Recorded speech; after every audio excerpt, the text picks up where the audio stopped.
Welcome to another episode of the Disciple Making Leader podcast. I'm your host, Ben Borgman, the Executive Director of Disciple First. And with me today in the podcast room, we've got Pastor Glenn Underhill over to my left. How are you doing today, Glenn? I'm doing fantastic, Ben. Awesome. And you? I am great. Yeah. So glad to be out of the house again. We're kind of in the middle of a 3-part episode deal, but coming off a long week, kind of in the snow zone. Snowmageddon. Yeah. And on the other end over there, we got Pastor Craig Etheredge joining us again. Good to see my brothers. Hey, you as well. Two of my favorite guys right here I want to spend time with right here. Yeah, got some cold Topo Chico. We've got, we're just living the life now. We're just chilling here, talking all things making disciples. Yeah, so.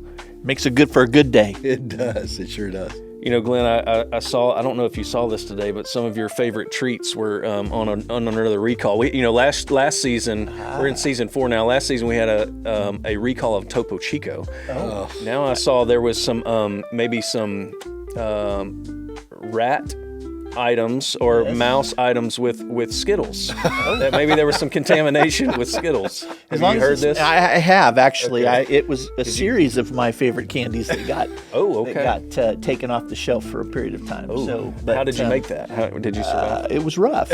Fortunately, I was indoors around my wife, who forbids me to eat that. So. Dawn, she knows you have a stash though in your office. It is true. I do have an addiction to Red Dye 40. So don't tell her about the podcast, so she'll never know. Yeah, Red Dye 40 is my friend. Yeah, that's awesome. Well, again, this is episode 2 of a kind of a 2-part or a 3-part episode series. We're diving into the Lifeway Research.com study called the State of Discipleship, and we talked in the first part of this. We talked a lot about some commonalities that we're seeing coming out of this study that we can relate to personally, that we've seen a lot as we've coached and trained church leaders. And so we just kind of talked around that. If you haven't seen that episode, go back and watch it.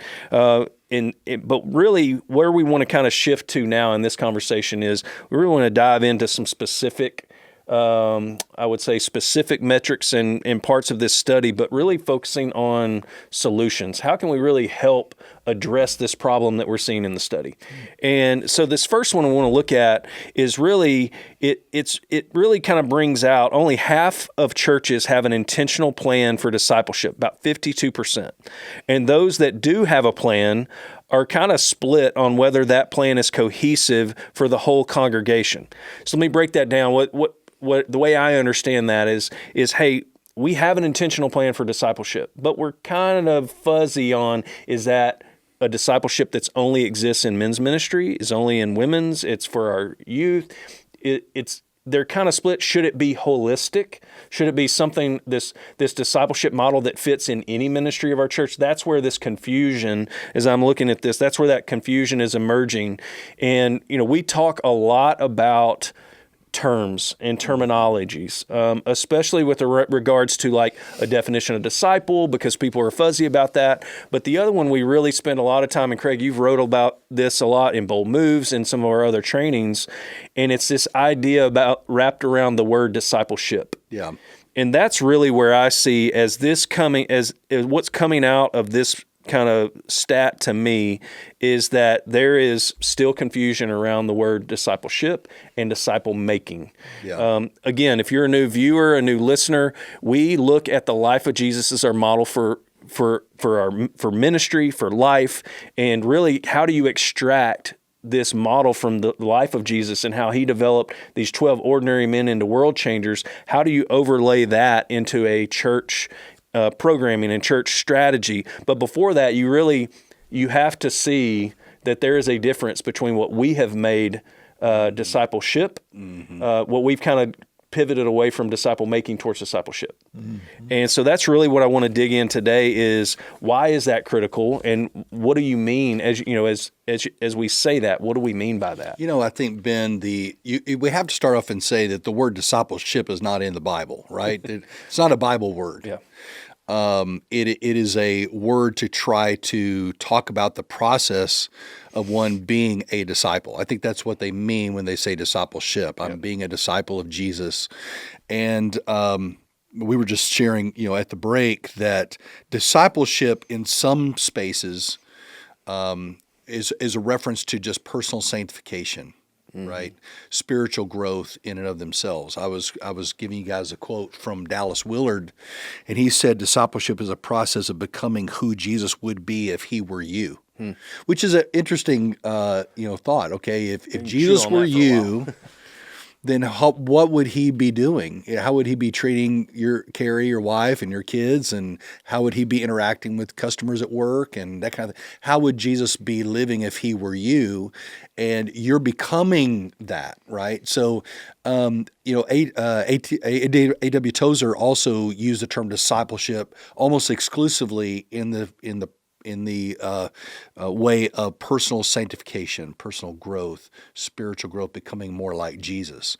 I think, though, when we get into the modern era, right, and the common vernacular of pastors, they're not necessarily thinking about that. Maybe there are a bit. They're thinking about, well, for discipleship, we do these things.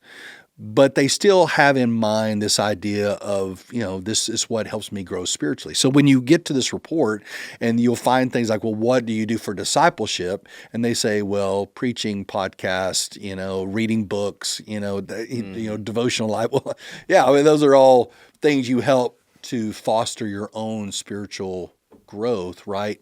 But that's very different than disciple making, which was what we see in the life of Jesus, where he is intentionally doing things that will produce not only just spiritual growth, but a movement of multiplication in the lives of these men. And those were two different things. So Jesus had a very clear process by which he did that, which has seemed to have been lost in the local church.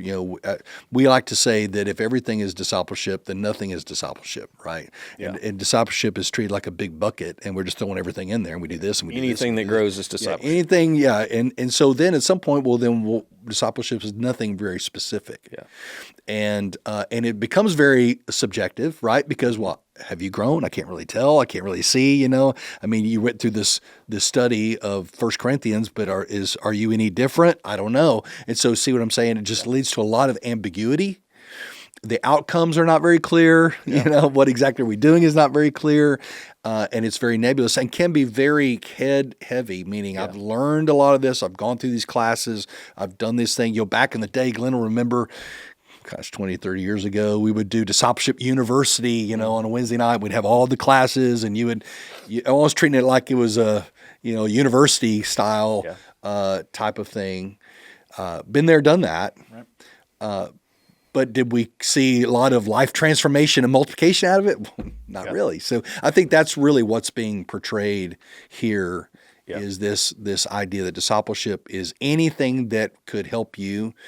Most of it is head knowledge based, curriculum based, and cannot be measured in any significant way of producing effect. And it doesn't mean that everybody that's using the word discipleship should just get rid of it. The point that I think is really critical that we all need to understand: what do other people understand when you say the word discipleship? And again, one other thing to add to what you're saying, it leans educational. It's kind of anything goes. It's not very specific, which again, there's a lot of that study that I don't really know if that my efforts are affecting spiritual transformation. So again, I think terms do matter.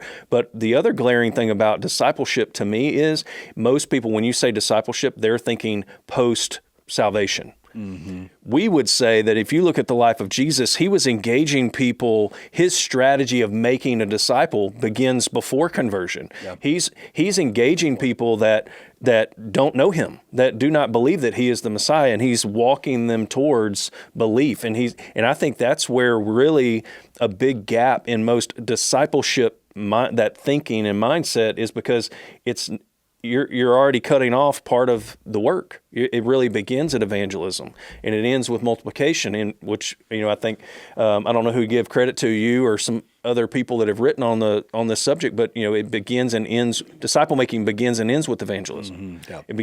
It begins bringing someone, kind of discipling someone to the cross, and then it ends with sending someone out to share their faith and grow and make more disciples. So I think that's critical, and terms are important because who we're communicating to. What are they thinking when you're using those terms? Yeah. One more thing, and then we're going to get Glenn in here. I think the point that you made is very important. I'm just underscoring it, that discipleship is often put juxtaposed to evangelism. Mm-hmm. And if I'm into discipleship, I mean, how many times have I heard this? then you're not going to be evangelistic. Yeah. And if you're evangelistic, well, then you don't want to be too much in discipleship, because it'll put out the evangelism fires. And I could not disagree with that more. I mean, Jesus wasn't, one or the other. He was doing both, right? And so he was making a disciple, which includes evangelism and results in evangelism, but he was also developing leaders down a pathway. And so I just think that those words really matter. And I think that this notion that if you're too discipleship oriented, then you're not going to be evangelistic is a false assertion. Yeah. Yeah. So, Glenn, if we went back to the study and we say, hey, which one is it? Is it, should it be departmental? Should it be why does the understanding of discipleship versus disciple making, why do you feel like that feeds this so much? Why is that feeding this issue of this uncertainty or lack of clarity that people have? So, if you're asking, hey, should a department do it or should the church do it? I would say yes, because I just strongly feel that both the church and its departments should be in alignment to a philosophy of making and multiplying disciples. And I think inherently what happens is what we often see is, because a church still doesn't have a lot of clarity on what it's, where it's going in light of this space, maybe another staff member or two will come along and they'll start to begin to develop systems and processes and things along the line to help that begin to take place, right? Yeah. Or or that's what our men's ministry does, or that's what our women's ministry does. But I think as a whole, I would say it's really it has to be holistic. It has to be a part of the DNA, which then everything else is built around that. So here at Cross Creek, right, we are very disciple-making oriented, and we really are working all the time to make sure that our congregational places, students, kids, adults, or our outreach or our community outreach and other things, all these things, men's opportunities, women's opportunities, all are coming under and undergirding this movement of taking people along a process to help them become what Jesus wants all of us to be, and that's to be a proven multiplier. Yeah. Mm-hmm. So if we looked at this, Craig, if you look at the two terms, discipleship and disciple making, we're saying it should be disciple making. It should be holistic. It shouldn't be just existing under this discipleship department. You can have those, but it shouldn't just exist there. It shouldn't just be a part of your men's ministry. It needs to be, but not solely there. But if we're looking at the two terms, help the viewers and listeners, help them understand the distinction. What do you mean when you say disciple making? What do you mean? And how is that different with discipleship? Yeah, that's good. So disciple making is the process by which one makes a disciple. That's as simple as I can put it. If I'm going to make a disciple, then there's a process by which I do that. And as we're going to get into this more in our next episode, but through studying the life of Christ, we found that there are stages or phases that a person works through in their spiritual maturation and growth to the end goal of multiplication. Yeah, that's what we're trying to get to. We're making a disciple who will multiply. Mm-hmm. That's our end goal. So let me just mark that out. So what you're saying is it has a clear end in mind. Yes. Yeah. It is a process. It results in multiplication. I mean, I'm just kind of trying to. That's right. There are some real specifics. That's right. So when you bullet point those, just like you have, then you can probably counter what modern discipleship is. It doesn't really have a clear goal in mind, other than completing the Bible study or the course, right? That's the goal in mind. It doesn't really ever result in multiplication. I mean, I'm very seldom ever hear anybody talking about, we're going to take you through this so you can multiply. I mean, there's like, well, I just take the next course. And so we actually have that so embedded in our people now that whenever you go through something, they're okay, well, I'm done. I did that. Now what else you got for me? Yeah. And we're creating consumers, not multipliers. Yeah. And so this notion of multiplication is almost virtually completely lost, in our modern church in America. So a clear goal in mind, a process that builds with the clear end result of a multiplication. I think these are all elements of a disciple-making strategy, right? That's following the pattern of Jesus, as opposed to just back to the discipleship university that really had none of that in place. And consequently, we never knew if we were being effective or not, other than measuring how many people showed up. Yeah, and I think it goes back to the previous episode when we were talking about expectations from church members. Really, what our Western church culture has become. It's heavier on the education. It's an educational model. It's very programmatic, and this idea of shifting towards disciple making from discipleship is helping shift from those educational leanings we have, the programmatic leaning we have, just ingrained. If you've been in church your whole life, you've kind of been wired that way unintentionally. And, again, people had great intentions and they were trying to help and do the best thing. But I think over time, we've just gotten a little off. But now all of a sudden, we're having to redirect toward things that are actually going to be effective. Ben, one of the things that has jumped out to me is we are seeing some of this type of thinking shifted in the recovery space.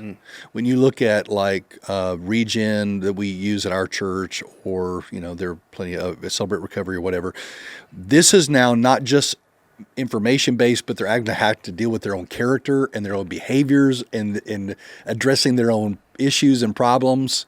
Yeah, that's more in alignment with what Jesus did. As far as you're not just billing, I just took that course. I actually have to deal with this in my own personal life, and then they start to see transformation in that, get freedom from some hurts and some hangups that they have, and then many times in the recovery space, they're asked to lead other groups, and so you do see some of that in that space, and they find a lot of effectiveness in that. People are like, man, they're walking with God, they're getting free from some of these things, they're multiplying their life. So you almost see it more in that area than the regular ongoing church programming that we see. Yes, these practices, and that goes back to how you've stated it before. Disciple making leans more towards practice based. You're getting someone to a point where they can actually apply or observe or obey the things of Jesus. That was what my kind of abbreviated story is, I spent my whole life in church. My dad was a deacon, mom was a church secretary. I knew all the right answers.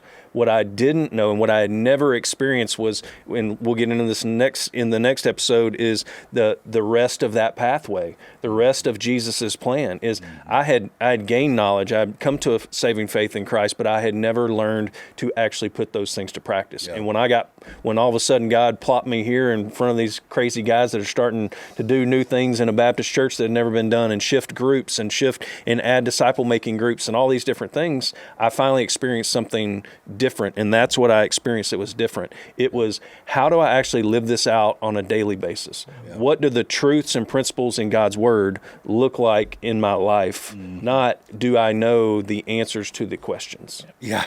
One of the things I always like to say is that in church, most often, we equate spiritual maturity, spiritual growth, whatever you want to call it, spiritual development, with spiritual knowledge. But when I look at Jesus, the thing that stands out to me is he never equated it with knowledge. He equated it with spiritual maturity or spiritual growth with spiritual fruitfulness. Yeah. And that is what real disciple making is about. It's a obedience based model that moves someone towards becoming formed more and more into the image of Jesus, right? More and more into his likeness. And you can't help but become different. Right. The more you reflect him more and more. I always like to say, it's not about being a reflection. It's just about consistency. It's not about being perfect. It's about being a reflection. Am I reflecting Christ? Is he becoming? Am I becoming? Not as he, but am I reflecting more and more of who he is? Yeah. You know, I think about, let's just take a spiritual discipline like prayer. I mean, I've read multiple books on prayer. I've heard gobs of sermons. I preached gobs of sermons on prayer.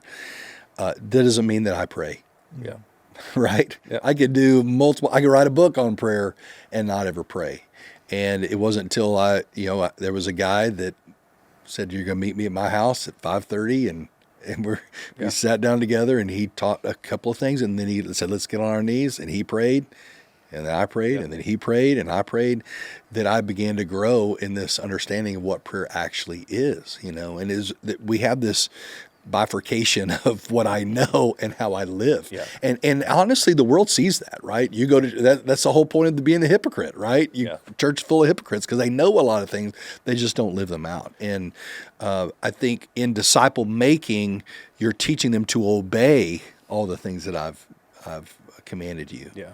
And that includes multiplication. And so you're helping people, as you said, even before they know Jesus, getting them to the cross, helping them connect with Christ, being part of the church, begin to grow in their faith, and then actually training them on how to obey Jesus in certain areas that eventually produce multiplication and growth. Yeah. And I think the lack of multiplication in the church in America, that is church planting and that sort of thing, is a direct result of the lack of multiplication that's happening within the church spiritually. I think those are trending together. Yeah, and again, if you're a church that uses the term discipleship, if you've never, or maybe you've even experienced some of this tension that this study is bringing out, again, this episode is not necessarily to cast shade or throw shade at you or anything. It's really just highlighting you don't have to just destroy what you're doing. We're not talking about coming in and flipping the table over of Western church civilization and doing all these things. What we're saying and what we're seeing and experiencing is that most people are only doing half the process. Mm-hmm. And we'll get into Jesus' process in the next episode. But what we're saying in disciple-making church still teaches on prayer and has a prayer Bible study, but they don't leave it there. They don't leave people with just information. That information is formative at a specific point in time. Of course, very important. But if you just leave them there, that's the problem. And I feel like that's where a lot of churches we're seeing that are more programmatic leaning, educational model that would probably, that would lean that way, they're leaving it right there. And that's the critical issue, in my opinion. Good point. That's where people are stalling out personally, and that's where the church is stalling out. So let's go back to what we talked about in our last podcast, the chart, where we had all those things where people, I think some of it is a reflection on the disillusionment of, hey, I've been through this, I've done this over and over and over, and it's not yielded. That's a good point. Good point. Maybe the lack of interest is our own fault in some degree because we put forth only half a model that didn't provide what they hoped, or they didn't personally see real life because it was more based again on a knowledge base versus being more built on an obedience and a practice model that allows them to begin to really see life change. Really beginning to happen. Yeah. To the point, just flipping back earlier, Ben, you talked about is this something that should be in the church or in a certain department? Mm-hmm. I think kind of where we've landed, number one, at our church, we don't have a pastor of discipleship. Mm-hmm. Every pastor we have is a discipleship pastor, right? And evangelist pastor. That they're shepherding the whole disciple making continuum. Yeah. But we do have a philosophy of ministry that we'll dig into in the next episode of the pathway. But then we acknowledge the fact that the expression of that pathway may look different for preschoolers Yeah. and elementary and high school and college and young adult and men and women. I mean, so we acknowledge the fact that while the philosophy is the same and the pathway is the same, there's some uniqueness and expression in these different groups that we want to lean into. Yeah, that's just such a great point. And again, we would just encourage you as we're kind of wrapping up this episode, I would just encourage you that terms matter, that what you're communicating, your people, make sure it's not whether you use the term discipleship or not, or disciple making, honestly, it's really, do your people understand what you're communicating? If you mean Jesus' model of making disciples, when you say discipleship, great. But I would caution you that most people, that's a muddy term. And the more clarity you can bring through your actions, through your strategies, through your programming, through your environments even, most people, there's no distinction between all their groups or all their Bibles. They're all the same. There really needs to be distinction. And that's really where we're going to press into in this next episode. So make sure you continue on with us, is how do you actually live this mindset of disciple making, this holistic approach? How do you actually live that out? How do you set up a strategy in front of your people? And that's the critical piece. But we do want to address that there is confusion around the word discipleship. And again, you've chosen, hey, as an organization, we're going to try to use, and as a church, we're going to use the term disciple making, because it may get people, what do you mean by that? Mm-hmm. And it's an opportunity. Right. To explain the difference between that. So again, I hope you're encouraged by this. This episode's meant to just be an encouragement to you, and hopefully helpful as you just lead your church and to make disciples who make disciples. Because again, I keep going back to the study. That is the heart of pastors. They want to obey the Great Commission. It's just there's points of confusion, there's points of ineffectiveness, and there's points of where we're just not being clear. And that's why we're talking about this, not to poke holes at anybody, but really to add that clarity and help people think at a different level on that. So thank you guys for helping. Glenn, appreciate your insight. Craig, your leadership and insight as always. I appreciate that. So again, thank you for joining us on this podcast today. If you need anything, we have a lot of information for you in the show notes. That's a great way to see where this study that we keep referring to, the statistics that we're referring to, and then also has a link to our website. We have coaching with free evaluation available. We would love to have a conversation with you and just to kind of dialogue. What problems are you expressing and dealing with in your context and at your church? And so connect with us there. That's what we're here for. That's what we love to do. And thank you again for listening.